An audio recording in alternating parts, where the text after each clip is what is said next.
Welcome to Rooster Radio, a broadcast dedicated to supporting and promoting local artists in the Gaston County and surrounding areas.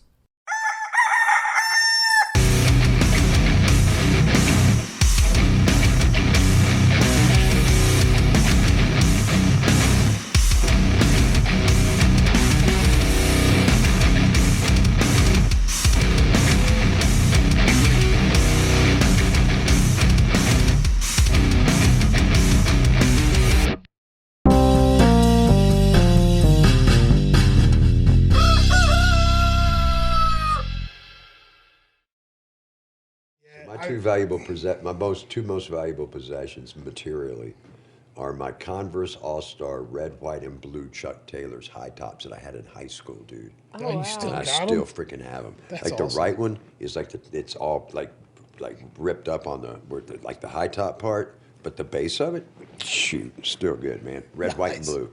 That's cool. And then I have a flannel shirt that I bought I'm 35 years ago easily, from Abercrombie and Fitch. Oh my goodness. And it's got one hole in it right there, dude. And that's it. And I still have that damn thing, dude.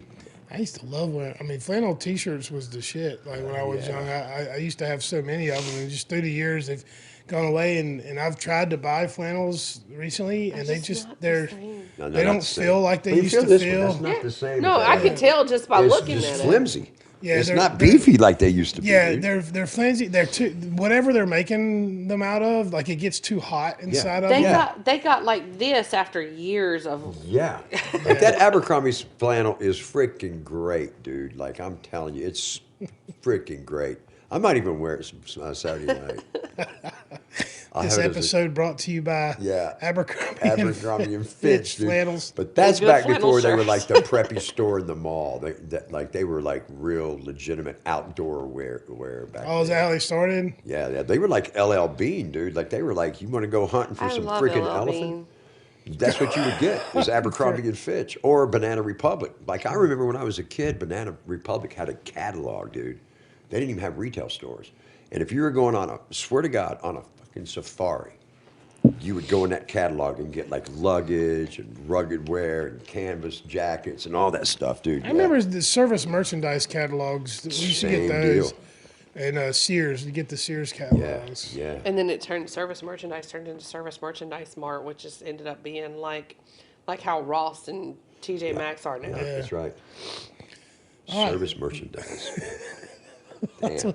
We're gonna have a whole Let's do episode that. on Let's retail. talk about that. Let's right talk there. about retail. Hey, I got a great bathing suit one time from the Service Merchandise Did you Mart. really? Yes, I love that thing. Right.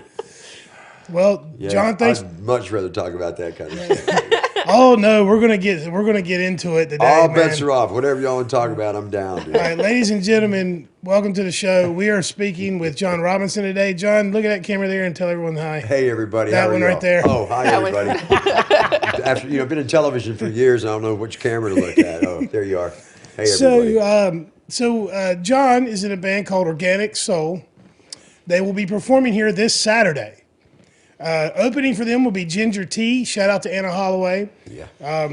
Love her to death. Last time she was here, she killed it. Yeah, she I did. expect the same thing to happen again. Absolutely. But that's this Saturday, and we brought John in to talk to him, not just about the show, but I think you've got a story that's worth telling our audience. You know, most of the people in your generation know who you are, or at least around here, but our generation and the younger crowd might not know, and I think it's a story worth telling. Thank you. Man. Thank you. Well, Does he mean my generation? Does that mean like I'm really old? I'm calling you old, yes. He's calling you old.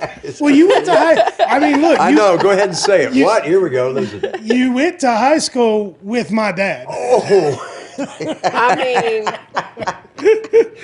But I don't feel a day over 17, man. Nice, and that's one and of the that's things. it.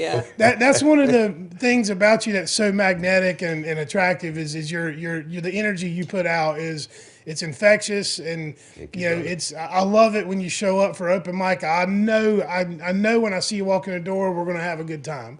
Awesome. Thank you. And Man. that's why you're coming with the whole full band.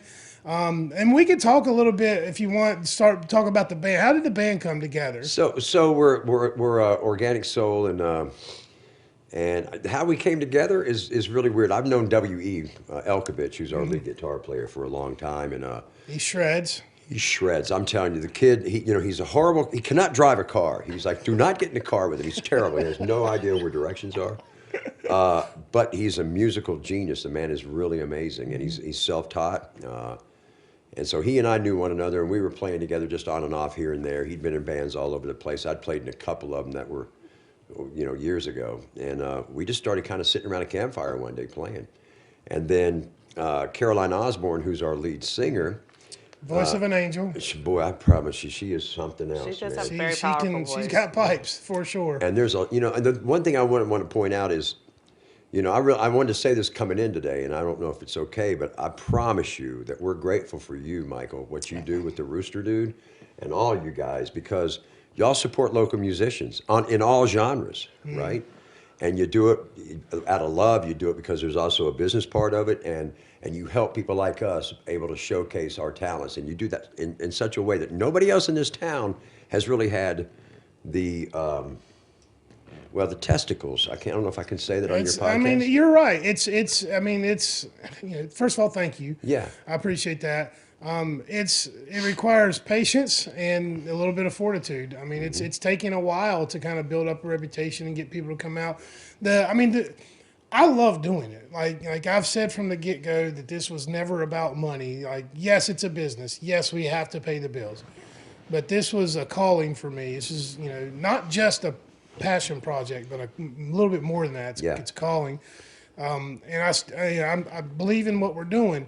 I would just like to see more people come. Like when we do shows and we have poor attendance, it hurts my feelings. Absolutely. I'm like, fuck, man, what did we do wrong here? Absolutely. But we're getting there, So thank you for that. But we're not going to talk about me. We're going to talk about you. Yeah, I understand that completely. I see how I tried to deflect that. But no, we're grateful for that. And so we're grateful to be playing here on the 18th with Anna and everybody and Ginger T. And so W and I met each other years ago, and we were playing just kind of whatever. I already said that, and then Caroline Osborne kind of stepped into the equation a little less than a year ago. She and I had met on an outside event, shall we say, and she came up to me and she said, "I hear you guys play music. I'm a singer, and there's some amazing female singers in this city, right? There really are. There really are. Yeah, it's crazy how good they are. I mean, Jade Moore. Including the host of our open mic every Wednesday from 7 to midnight. Right, yeah. You are. It's amazing, right? Yeah. And Caroline said she sang, and I'm like, okay, cool, that's all right. And, I was not in a relationship with anybody. I was single, and she said, "Can I give you my number?" And I'm like, well, yeah, but this is strictly business. Like, if you want to come and sing with us, that's fine, because there's a point to this. And so she sent me a recording of something she had done when she was up in High Point. And I listened to it, and I was like, dude, there's no way that's her. That's not you. And so I called her, and I said, "Is that really you singing on this?" Because she had a band up there. And she's like, "Yeah, it's what I do." And she can sing all genres, and she is the most soulful singer I've ever heard, right? So she stepped into the equation, and then Chris Alford, who's another buddy of ours, who has we're really focused on vocal harmonies and things like that, and Chris just brings this thing to the table where he can do the things that I can't do, which are reach high notes. Like, it's not going to happen. So Chris stepped in, and he plays a beatbox and some percussion, and we just started doing this thing, and here we are, man. And I don't know where it's going to take us. None of us have any dreams of stardom. We just love to play music. Yeah. We love to spread love.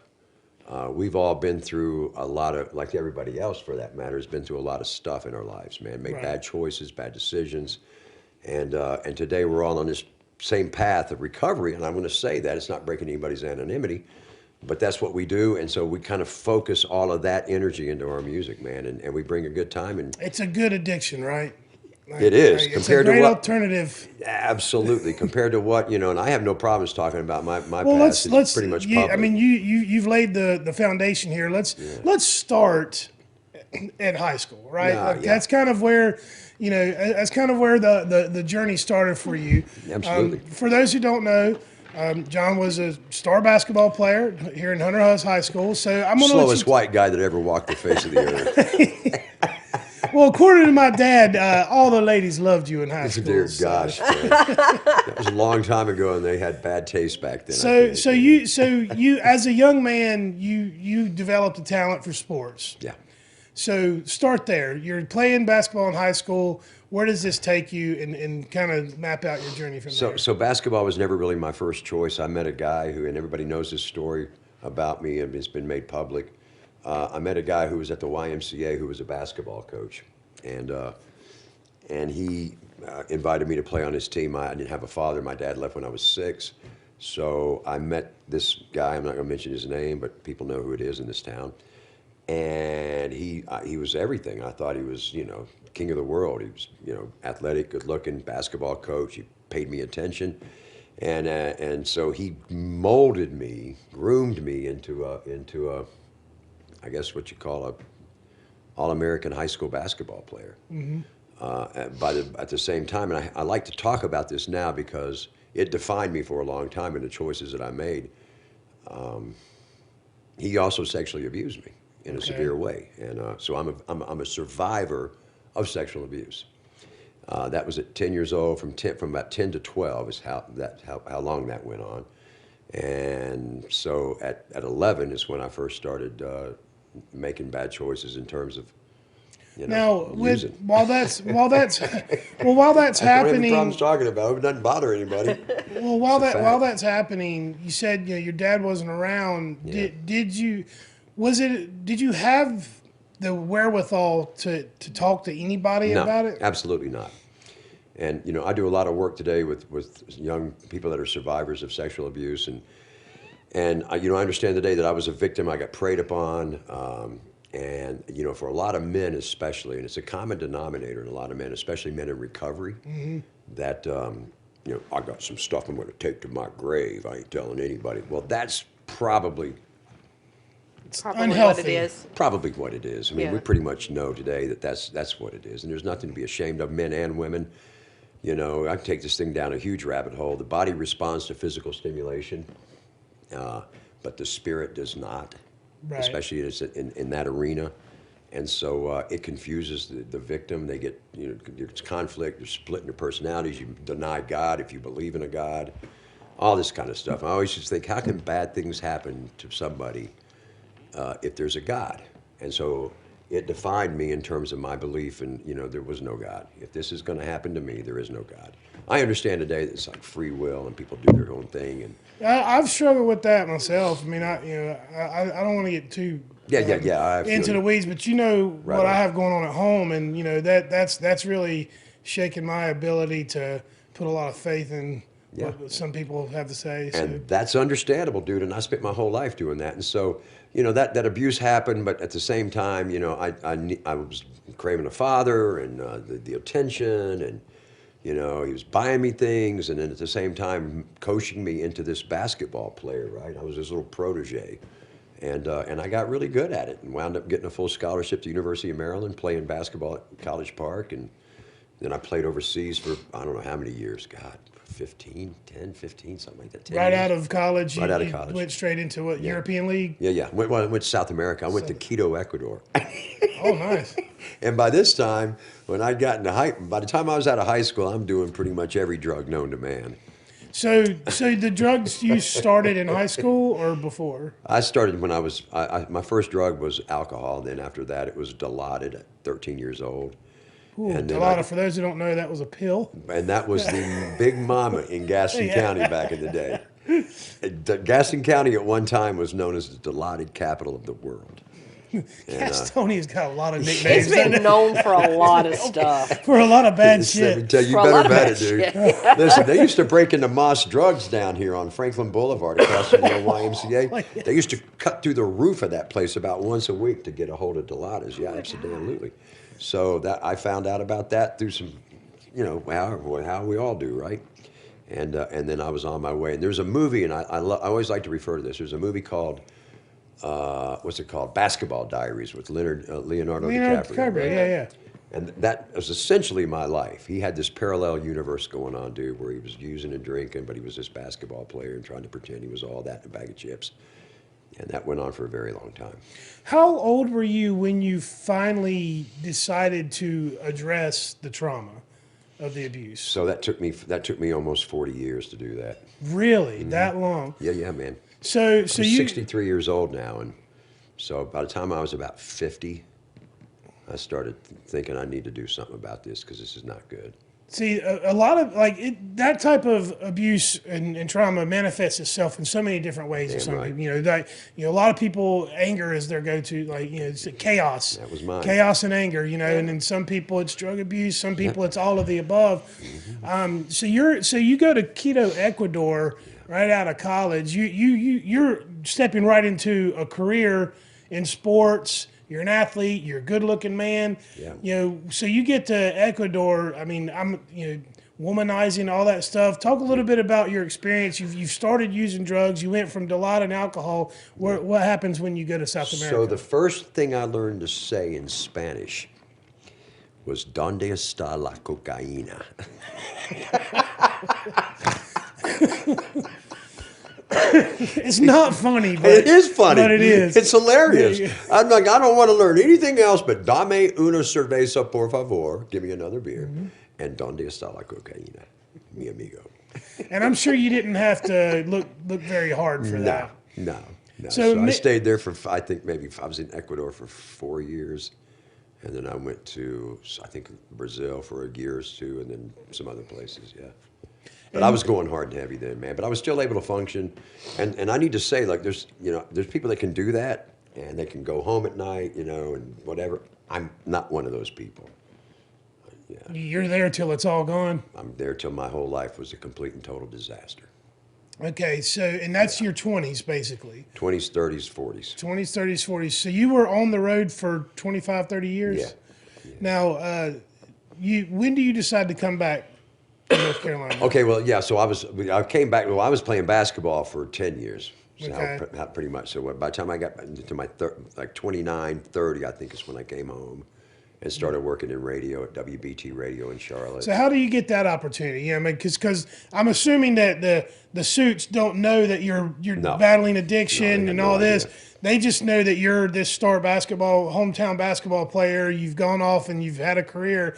You get into your 30s, you start aging out of professional sports, Yeah. on some level, and Yeah. so you come home. And what even made you think to go get a job at WBT? Like, how does that happen? So I went to Maryland to play basketball. That was my main thing. I was like, I'm here to, but you also have to kind of get like a degree or something. Right. So my freshman year, I declared pre-med as my major. It's ambitious. But here's why. Because we had like this, what do they call it, a media guide, right? Like Yeah. the media guide. And I thought it would look really cool to have me like as pre-med as a major. Dude, I never even took, I think I failed like all my chemistry classes in high school, but I was always a good writer, and I could talk fairly well. And so I said after I flunked out my freshman year at Maryland, I had to get reinstated because my GPA was like 1.4, and I was drinking beer and getting high every night. But then I got reinstated, so I was like, I need to get serious. I need to get a degree. Let's do, journalism. Let's do that. Radio, television, and film. That sounds fun. And that's how I got into it, dude. Okay. So I had that degree, and I'd never worked outside of playing basketball after I graduated. I was playing ball, but then I just knew I could go maybe work at a radio station. So I went to this little radio station down in, Chester, South Carolina, WCGD, AM 1220 or something. And I went down there and auditioned for the guys. Like, can you just let me just talk in the microphone and see what we can do? And he's like, yeah, and the radio station sucked. It was terrible. Yeah. And they played country music, like old school country. And I got the morning, because nobody else wanted it. Nobody would work there. So Really? So I drove from Gastonia to Chester every day for like 2 years, doing the morning show on that AM radio station down there. And now, were you just DJing, or were you Yeah, I also was like- doing news? Nah, I was DJing and doing the local weather report. And then we did the swap shop on Saturdays. Oh, wow. Yeah. Blast from the past. The swap shop, right? Yeah. AM, Swap AM shop. 1220 WGCD. What you buying, selling, and trading this morning, my brother? Oh, goodness. Yeah. So 2 years on AM radio. I'm assuming you got pulled up. You got scouted. Yeah, I was there 2 years, so I got to like anything, like when we're playing music, right? When you first start singing, you got to hone your skills a little bit. So they always say in broadcasting, go somewhere where you can be really bad for a little bit. Okay. And the stakes aren't that high, and there's nobody listening really. I might have had 20 people listening in the mornings. But I got an idea how to do it, and then I sent a tape out to. I think I went to Light 102.9 after that. I left there and I moved to Charlotte and got some beautiful music station. And then from there, I got a call to go to WBT, and I went to BT Radio, and that's where things took off. Awesome. So now, meanwhile, you're still Using and drinking. using, tearing it up, and Yeah. having a good time. How long were you at WBT before, things start to come off the tracks? So probably I was there. I was at BT Radio for 7 years, maybe 8. And about halfway into it, I was missing work. And I remember my program director, Mary June Rose, called me into her office one day, and she's like, "What is wrong with you?" And I'm like, "Nothing. I'm just drinking a lot, like everybody else in this building." And I think I remember one time she asked, "Are you doing drugs?" And I'm like, "No, hell no, I would never do that." And then that lasted for 7 years, and I left and went to television because they kind of like didn't want to renew my contract at the end of that 7 years. And then one of the guys in TV were all in the same building over there. It's 1 Julian Price Place. Yeah. Jefferson Pilot Communications at the time. Yeah. And the manager of the television station said, "Come on, we want you to come down here." And that's how I got into TV. And I started doing that TV, but I was still using and drinking. And then eventually, I have no problems admitting that I'm an addict and I'm in recovery. I don't think that's a big deal to say that. I'm trying But to. I knew the wheels were gonna come off eventually. The reason I'm kind of structuring this conversation the way that I am is that I'm trying to make a point so that anyone watching can see, a lifetime, Lifetime. baby. lifetime, Lifetime. trauma at a young age translates for a lot of people into this lifetime of, and it does, some people are high functioning addicts and alcoholics, and Absolutely. other people get swallowed up by it. Absolutely. But you're a great example of how you just kept stuffing it down for decades. And I want to lead up to the breaking point, and we'll get Right there. on. So you get into TV.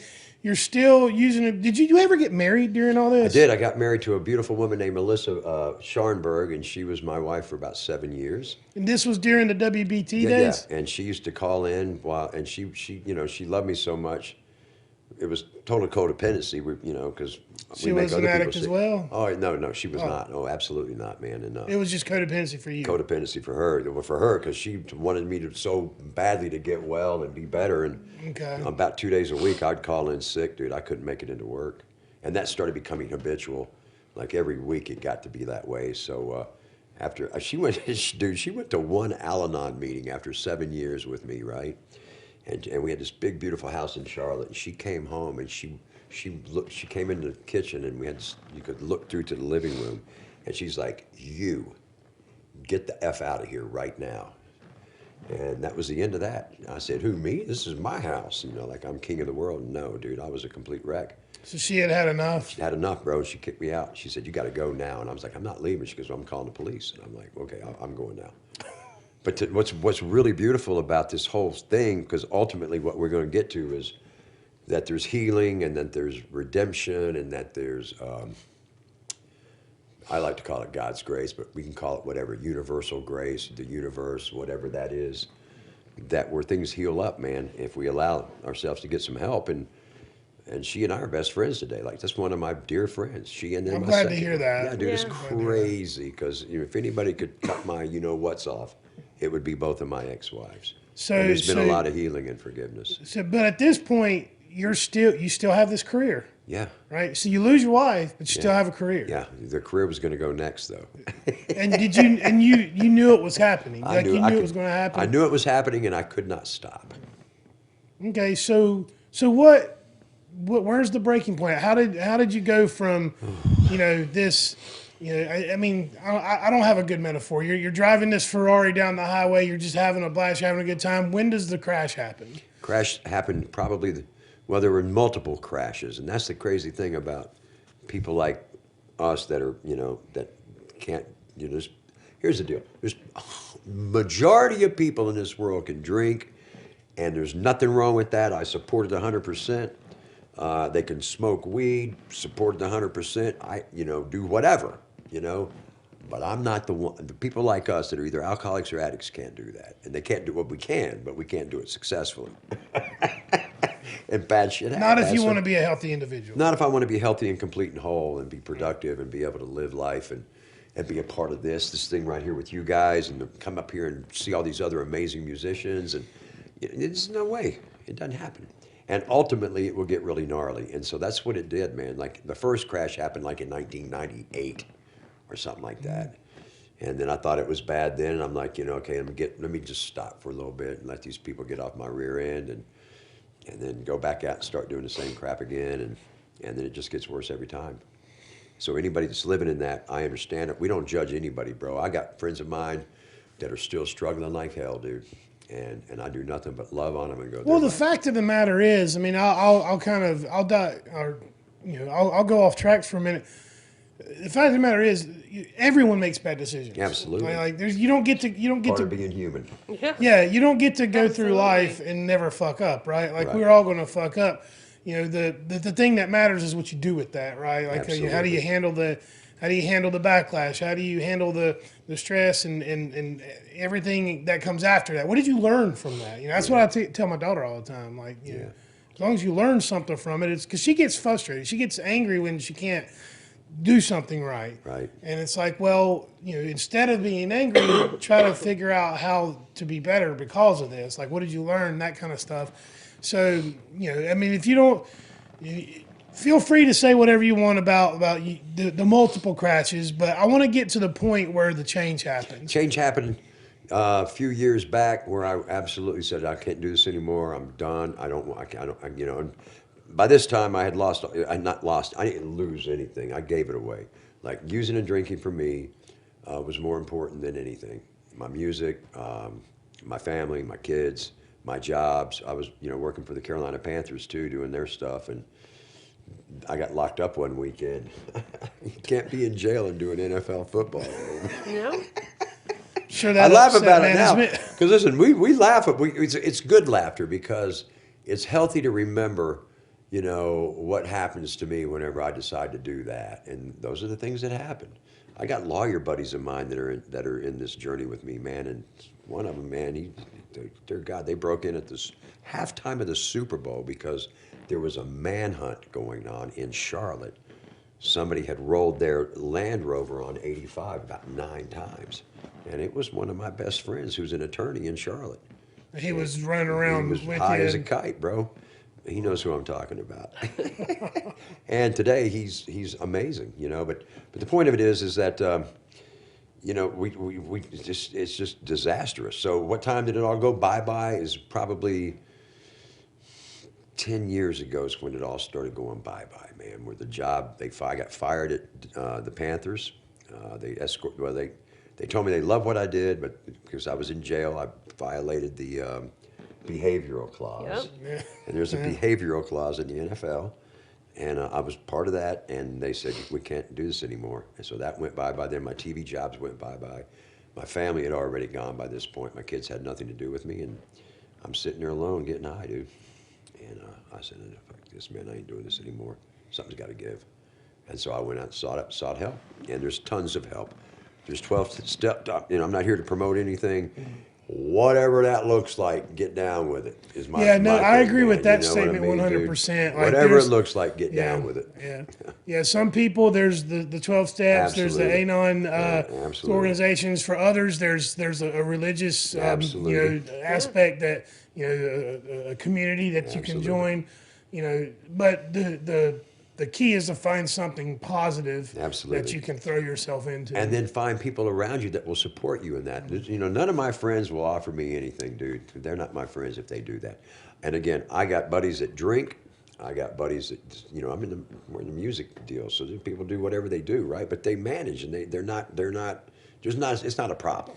Well, Right? So I don't it's- have a position on going, you shouldn't do that because I can't do it. Nah, bro, have at it, man. and I do I'm the one with the problem, not y'all. I do appreciate that attitude. I promise you, dude. Yeah, but and that's there's- how all my boys that I roll with, like WE and Caroline and Chris, we all have that attitude, man. It's like, man, no, it's not for us to tell somebody that. Hell no. And that's well, that's what separates. Man, I'm going to butcher this. Someone's going to get mad about the way I say this, but that's what separates winners from losers. Yeah, right on. It's a mentality. Like a winner that can overcome the trauma and the tragedy and all of the bad shit. The winner can take that mentality, move forward, and not project your insecurity on everybody else around Absolutely, you. bro. You know, the losers are the ones that are saying, you can't do that because I can't do that. That's a absolutely. loser mentality. Absolutely, dude. Listen, look, okay, so, boom, okay, guilty as charged, Your Honor. Okay. I still smoke cigarettes, right? And if you're an ex-cigarette smoker, do not tell me to quit smoking cigarettes. I get I'm it. sorry, no, dude. Do not be a self-righteous ex-smoker. And I will not be a self-righteous ex-drinker. Ain't no damn way. It's not going to happen, dude. Not happening. But But if somebody needs help, and if somebody says to me, man, look, I can't stop this and I got bad shit happening, you know what I'm going to do is I'm going to go, what can I do to help you, bro? and That's you what know, I'll do. and not to be not to be selfish about it, but that's that's what we do here. This is a place you can come and be a part of this community, and you can come here, and we're not going to force liquor down your throat or force needles in your arm or anything like that. Absolutely like not. we'll sell you a liquid death. Yeah. You can put a can in your hand that's not alcohol, right? But I encourage you that if you like really cold beer and good music, this is the place to be, Yeah. man. And good people. But, There's I mean, a lot of love and a lot of generosity too, dude. That's the other part of this thing, right? There's a lot of generosity because sometimes people get territorial on music and all that, but there's a lot of generosity. What you do with open mic, man, it's cool as hell, dude. I promise you, that's from the heart, bro. I appreciate that. I'd be lying if I didn't, admit that when thinking about this and building this place up and putting it all together, like those type of thoughts would go through my mind about, man, we can really help people here. Like we can really do something special for people that need a place to go. Yeah. And so all of this, I mean, you've lived a lifetime. You've done you did everything you could to fuck up all the good things that were given to you. And I shouldn't say it that way. No. You should say it. No, that way. but you earned it. Yeah, I mean, you earned it. You had a talent, and all of this stemmed from this traumatic experience as a child. Yeah. Had a lot to do with it, man. And like so now thinking back, was there ever a point where has there been a point since you've gotten sober that you've thought that your life was better before? Absolutely not. Let me tell you something, brother. I wouldn't trade all the money I had, all the material possessions I had. If you want to call it prestige or notoriety, which I had, I mean, because my job is no different than your job or yours. Yours is more in the public eye than a lot of people's, but my job, all I was a bricklayer that was in the public eye. People got to see me do my job. Right. But I wouldn't trade any of that, what I have today, for any of that, and that's a fact. Awesome. That's a fact, man. I got freedom today. I've got the most amazing people in my life today, and that's a fact. Boy, Have you been able to manage like mending some of the relationships that like with family and children and stuff all like of that? them, my whole family. Look, I can get emotional, but It's okay. It's okay. You wouldn't be the first one on this couch that's cried. I can tell you now. I can remember Christmas Day about 7 years ago. No, it's been longer than that. About 8 years ago, when I went to my sister's house, I was drunk. And I called her first because I didn't have anywhere to go, and I called my sister Lori, and I said, I didn't even know it was Christmas Day. Actually, I'd gone into Circle K on Cox Road, and I stole a donut out of that donut case. I didn't have any money, and I was like, I remember the homeless guy was in there, and I asked him, I said, man, what day is today, bro? He goes, man, it's Christmas, brother. It's Christmas Day. And I remember looking at him going, you gotta be freaking kidding me, dude. I didn't know what day it was. And so I called my sister, Lori, who lives in Belmont, my biggest supporter today, my best friend ever. She never gave up on me, but she said, I don't want you near me until you get your shit together. Anyway, so this guy tells me it's Christmas Day, and I was like, oh my God, I haven't eaten, I haven't seen my family. Let me call down there. And I called my sister, and she's like, well, you're not coming here. I said, well, I'm starving. She goes, let me tell you what I'll do. If you can be here between 11:15 and 11:20, 5-minute window, I'll bring a plate of food out to you. And I went to my sister's house. I got there 11:21. I was a minute late. And she was not on the front porch. Her husband was ready to kill me at this time, right, Joe Frazier. And I'm looking at her porch trying to see where she's at. I had my window down. And a hand comes through the car and grabs me around the neck, and it's her husband. And he says to me, you got a lot of balls showing up here, boy. You need to get the fuck out of here. And I pulled out the driveway, and I did not get my food. Right? And fast forward to today, that's the miracle. That's the miracle, brother. Because I go to my sister's house anytime I want. I eat there. I don't need. I buy groceries today, but the bottom line is that I have a relationship with her husband. My nephew Matthew Frazier, who's my hero, who's an ex-Army boy, and my sister Lori, and I talk to her every day. I see her all the time, and I'll be at her house on Thanksgiving Day eating Thanksgiving dinner. That's beautiful. And she'll be here. You'll meet her. I was going to say, I was going to ask if she's coming. Oh, Saturday. no. Yeah. I call because my sister Lori, like, she'll have a couple of pops every now and then. She'll have a few beers.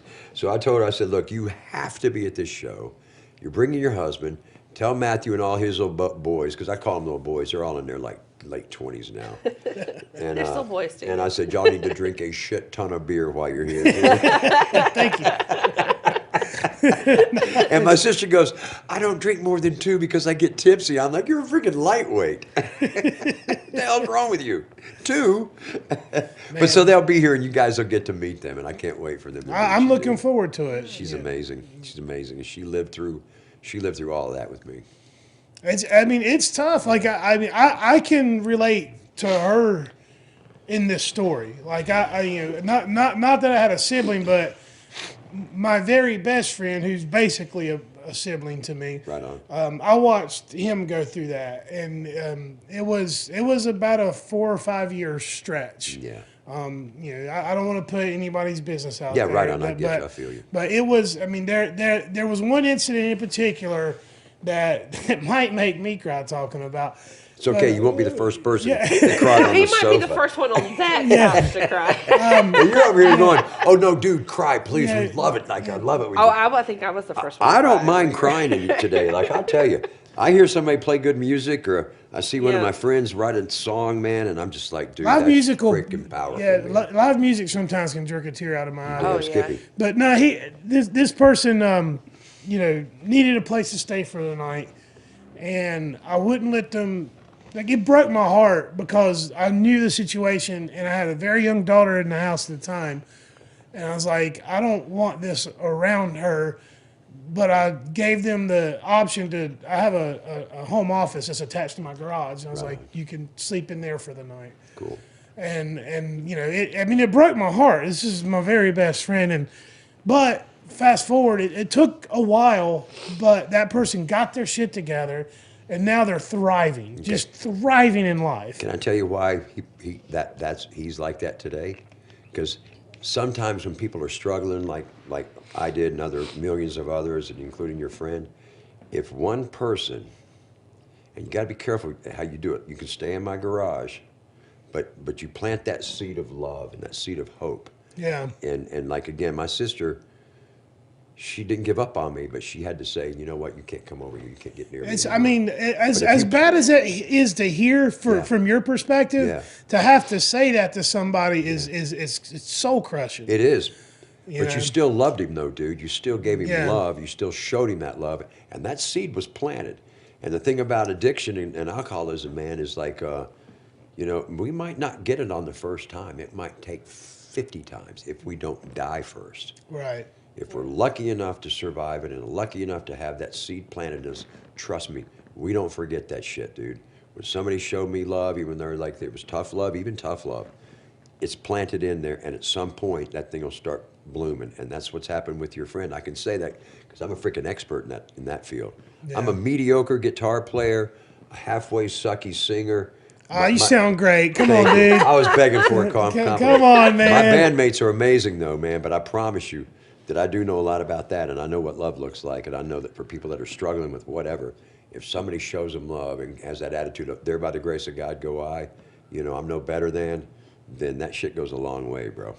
That's that's one of the things I appreciate so much about this community that we've kind of created here, is there's just so many people that have that mindset. Not just people who have trauma and addiction, but just all of this whole community. Like we don't get a lot of people that look down their nose at others or judgmental. Like occasionally someone will come in thinking they're hot shit, but they don't stay very long. Right. They don't fit. You realize quickly you don't fit in here when you come in here with that bullshit. Yeah, you really don't. That is something that you notice that they'll be here maybe a few times and okay. It's not for me. It's not for me. Yeah, if you want somebody, to just kiss your ass all the time, there's other places you can go and do that. But here we're family. Absolutely, brother, and that's a fact. That's a fact on that one, man. So I wouldn't trade any of that for the world today, man. Like I got, again, great people in my life. We got great places to be. I can be anywhere I want to go today without the fear of anything, man. Like I know as long as I'm spiritually fit, which I am, with the help of others, I can do and go anywhere. Now, I wouldn't play, music in like a crack house or something like that. Well, there's, that might not be a good idea. I know that, But this ain't no crack house. I don't know any crack houses or trap houses that have stages. And No. Trust me, all that's in the pawn shop. Yeah, exactly. All that's been sold. That's what I was going to say. It's all been sold. The one thing we haven't addressed is when did you decide to pick up a guitar, and how did you learn how to play and sing? Wasn't that long ago, so my mom, God rest her soul, was an amazing woman. She was a classically trained piano player, and she used to make me suffer through Christmases of her playing Christmas carols, and my family would gather around on Paramount Circle, and I'd be like, dude, get me out of here, man. She turned me on to Broadway musicals when I was a kid. She put me in Durham School of Dance, which was an old ballroom dance on Broad Street. Only reason I went there because I heard there were going to be girls there, and I'm like, I'm down. And then, I'm sure that helped with your basketball career, though. Look, she made me do ballet, foxtrot, ballroom dancing, blah, blah, blah. But so guitar, she put me in piano lessons, and I quit that because I just couldn't stand it. Now I regret the hell out of it. Yeah. Because I see, anyway, a lot of amazing keyboard players. But I picked up a guitar probably when I was like maybe 40. Okay. And I wasn't serious about it. I just thought it'd be cool to play a few chords. And then I started getting serious about it probably 10 years ago. Is when I really started going, you know what, I really want to get good at this. And I make no mistake about it. I am strictly a rhythm guitar player. Right. And I'm so grateful for W.E. Elkovich. That boy is not only my musical mate, but he's one of my soul brothers, man. And he and I are ride or die, and he's phenomenal. And I've learned so much playing with him. It's crazy. And then just being around other people that play up here. Zach Moss and I used to get together all the time and Rest in peace. and play. And we love Zach, man, and he's still alive, just not in this dimension. Yeah. But he taught me a lot, and taught me a lot about songwriting, and I always want to learn. By God, I suck compared to a lot of people, and I go, you know what? I'm going to keep trying so I can get like that. Well, that's a great attitude to have, that you want to keep trying. But the I suck stuff, you gotta stop saying that. Okay, I don't suck. You don't suck, man. Yeah, there's quite a few people. If I hear you say that you suck, I will call you out on it. Okay, you got it. That's a bet. I don't But, suck, so but I know my limitations. Well, tell people what they can expect to hear when they come Saturday. Right on. This Saturday, November 18th, here at the Rooster. The show will start around 7:30 with Ginger Tea opening. Yep. Organic Soul will headline. You're going to do what, about 2.5 hours? Yeah, we'll do. Yeah, that's kind of what we'll do as long as as long as people are hanging out. Hell yeah. So what we do is, it's. How do I describe what we do? It's a little all over the place, but the one thing that, or at least from what I've seen from you guys performing, a lot of your stuff has harmonies. Yeah, well, we're funky. We have this deep soul that kind of permeates from all of us. We do a lot of like old school R&B. We do some like Maroon 5. We do country. I love country. I'm sorry, I can't help it. We're not anti-country. We're not I know you're not. It's anti-country not, here. but it's not normal country. It's country with a funky rock flair. Yeah, I like the old school Acoustically. stuff. But no, I mean, what you've done here, what's the ones, it's kind of a newer song. One of the first songs you played when you came in here caught my attention. To You, I'm Just a Man. Oh yeah, that's Something in the Orange, man. And what we do too is if we do a cover, then we're going to do it in our own arrangement. We're not going to make it sound like the exact. No, we're not doing that, man. We put our own spin on it, do it different vocally. It'll always have a funky little undertone to it. Caroline, when she sings, can sing anything. So, and then we do a lot of originals too, which we'll bring to the table. We'll sprinkle those in as we go along. But I just call it fun music. Some of it's dance music. Some of it's old school, like just a lot old of school stuff that you're going to want to sing along to. and a lot of stuff you sing along to. And here's my promise: is that you'll have a great groovy feel. You'll be uplifted. So weekend before Thanksgiving, and so we try to spread like just I don't even know how to put the word to it, but we're just trying to make people feel good because we feel good, and we want y'all to feel that way It's just too. a nice, happy vibe. It's a happy vibe, man. That's all it is. Yeah, so come out Saturday and check out Yeah, Organic Soul. please. And I do want to say one thing before we wrap up. Like, my hope is that somebody sees this and is inspired to make a change for the better. Yeah. Like we glazed over your story. We just hit the bullet points. I'm like you. I don't like talking about myself too much. it's uncomfortable, isn't it? It's really uncomfortable. I tried to put it back on him immediately. He's like, Oh, "Nah, yeah. dude, No, we're talking about you're you today." here. But we could spend hours diving into but that's for therapy. That's for recovery. Like there's people that are way more qualified than me to dive into whatever's going on. What I want to do is bring attention to certain things that other people might be struggling with or dealing with that might think that they're alone. Yeah. Because you're not alone. Like a lot of what you experience, I mean, you went hard. All right, you went fucking hard. Yeah. I was fortunate in that the bad decisions I made in life, I made early and figured learned out from 'em. I learned from them. Well, I didn't. not just that. I was pretty young when I had my first child. Right. Very early 20s, and I just made a decision to stop fucking around and get serious about life. Right on. And I had the strength then to make that decision, and believe me, it hasn't been perfect. There's a lot of bumps along the way. But there's so many times throughout my journey I've just felt so alone, and music was the only thing that ever was there for me, that somebody was saying something that was on my mind and that I could relate to. And hopefully this episode of this podcast can help somebody relate and see that like you can have it all and it can all go away. Absolutely. Like every single one of us are susceptible to some sort of, addiction or bad energy or whatever you want to call I it. like to call it bad energy, dude. That's I'm down with that completely. But I also like to, just like what you're saying is there's hope. Whatever I did and experienced and felt, and even today, it ain't original. Like, it's not original. Somebody else has felt it or done it or said it and thought it or whatever. It's not original. And even if it was horrible stuff, and pain is pain, and it doesn't matter what the actual catalyst for that was, it's still pain.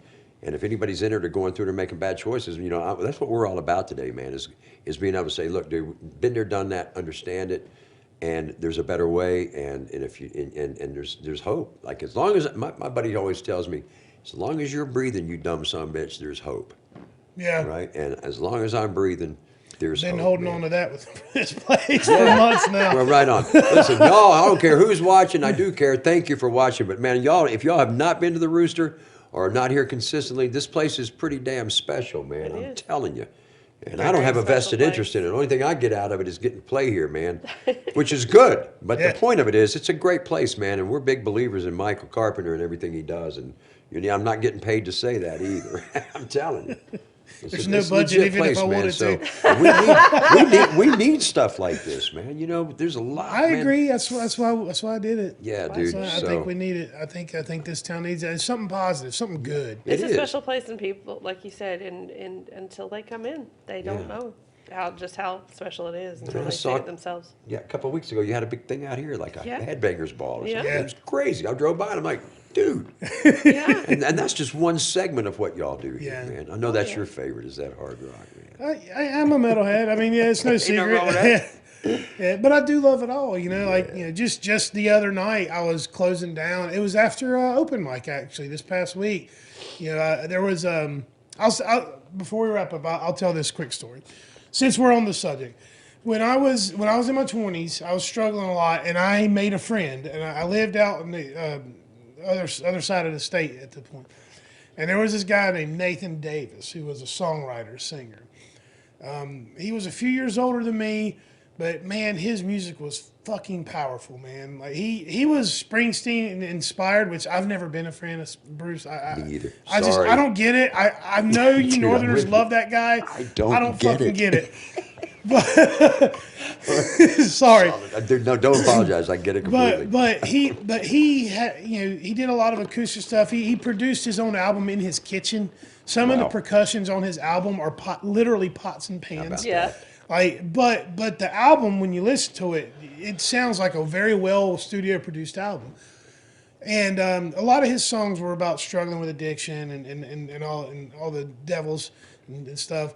And we made friends. I would go to his show, support him. His music kind of spoke to me.